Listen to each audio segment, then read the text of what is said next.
se diga que Wagner Salles não está sendo julgado ou cassado por crime eleitoral. É a ação criminal por peculato, na época em que foi deputado, e que 24 deputados, mais 2 suplentes, foram também, passaram por esse mesmo procedimento. E Wagner Salles responde a essa ação, e não a ação balizada no artigo 41A do Código Eleitoral, da Lei das Eleições, que é compra de votos. E esse processo que ele responde por peculato, Alan, tem alguns detalhes que é importante a gente colocar. Por exemplo, o advogado do prefeito pediu a prescrição do processo, que foi, inclusive, referendada pelo próprio Ministério Público, que reconheceu que, de fato, a punibilidade havia prescrito.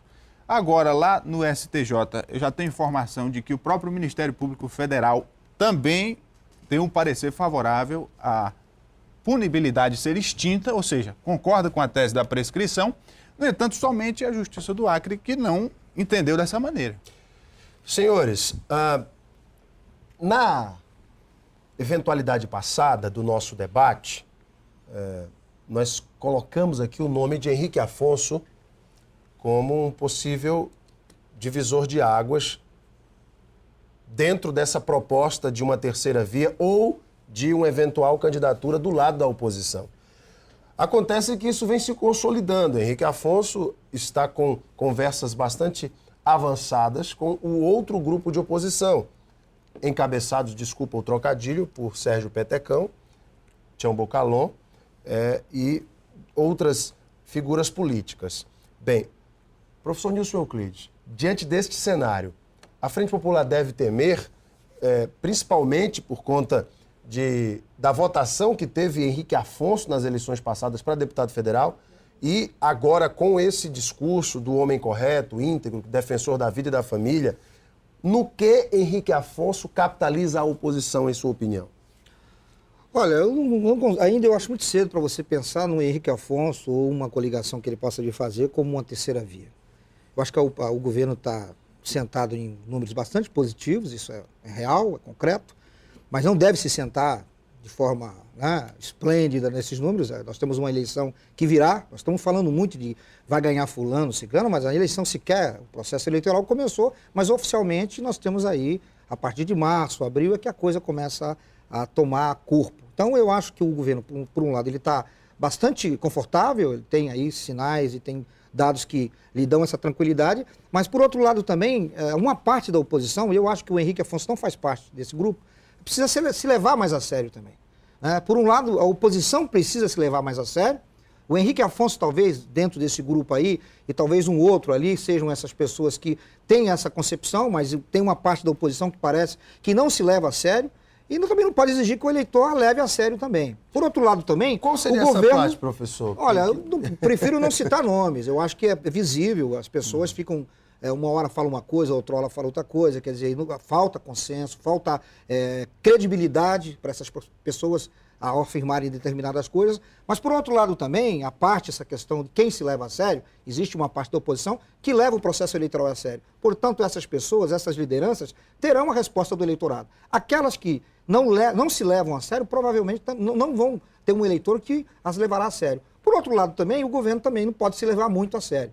Se sentar nos números da pesquisa e levar tudo muito a sério. Ele precisa também se flexibilizar, abrir, ampliar o seu leque de alianças e pensar que tem uma disputa eleitoral que não está ganha com o resultado da última pesquisa. Nós temos uma eleição todinha pela frente. Eu ouvi, Rogério, uma pessoa que conhece muito de política e a gente sempre conversa, e essa pessoa me dizia o seguinte: olha, até a entrada do Henrique Afonso dentro dessa composição de oposição, eu achava que a vitória de Tião Viana estaria mais facilitada. Agora, com esse posicionamento de Henrique Afonso do lado da oposição, eu já tenho as minhas dúvidas sobre essa facilidade toda para a vitória de Tião Viana. O que você pensa dessa afirmação? Olha, eu acho que qualquer partido político ou liderança que deixa a Frente Popular é prejudicial, é perigoso, porque uma campanha majoritária se faz com o maior arco de alianças possível.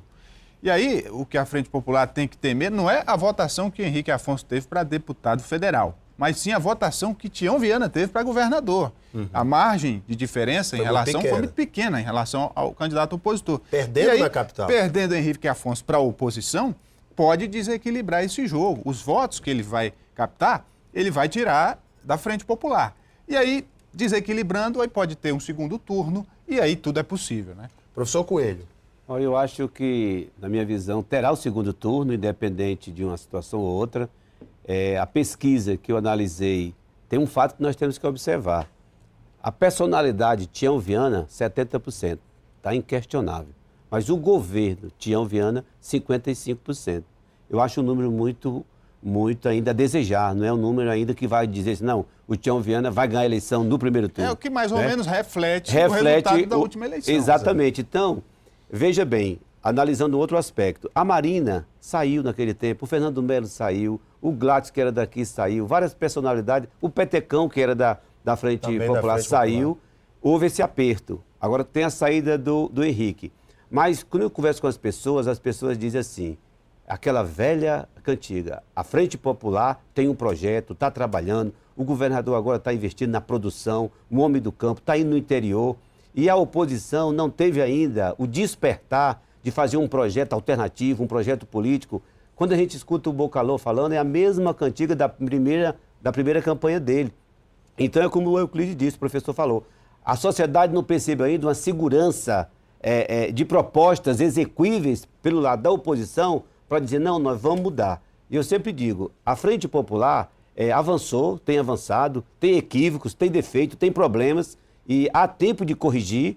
Você vê que, por exemplo, a expectativa da sociedade em relação a essas casas do povo é muito grande. Os ramais do povo, esse investimento que o governo está fazendo através da Secretaria de Pequenos Negócios, isso tem ido ao encontro da população, daquelas pessoas mais necessitadas.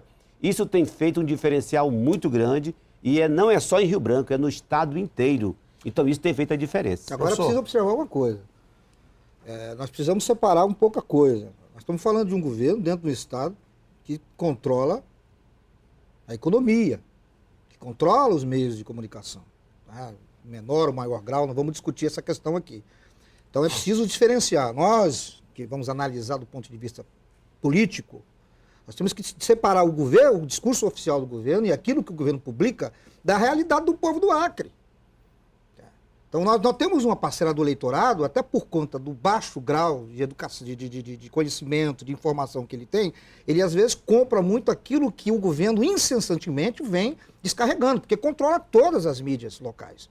Então a gente precisa separar muito isso. Agora, num período eleitoral em que a oposição, se bem organizada, se levando a sério e levando o processo eleitoral a sério, também tiver tempo de televisão, tempo para poder levar a sua proposta, eu acho que esse jogo pode ficar um pouco mais equilibrado. Então nós não podemos nos iludir, e aqui respeito a opinião de todo mundo, mas nós não podemos nos iludir e achar, por exemplo, que o governador Sebastião Viana detém 55% de uma pesquisa que, obviamente, é uma pesquisa que tem uma validade técnica, científica, mas também que comete erros. Quer dizer, um processo eleitoral pode dar alguns números que podem, inclusive, surpreender. Por isso que eu acho que o governo não tem que estar preocupado só do que ele está fazendo e que isso está tudo muito bem, não. Porque dentro de um processo eleitoral, a tendência é que essas forças, no que diz respeito à informação que chega ao eleitor, se equilibrem. E esse equilíbrio pode, sim, ser um número favorável, mas a oposição pensada de forma séria. Eu vou voltar e o Rogério vai participar desse debate aqui, que está levantado nesse bloco. Vou dar uma paradinha para o intervalo, nós vamos voltar com esse tema e com a pergunta do internauta. O Odilan Rocha, ele faz a seguinte pergunta aqui pelas redes sociais. Alan Henrique, na opinião dos debatedores, quais foram os pontos positivos e negativos da política este ano? Quem se saiu melhor, a oposição ou a situação? A gente responde isso daqui a pouco, viu? Odilan, muito obrigado pela sua participação. A gente volta logo após o intervalo. Até já.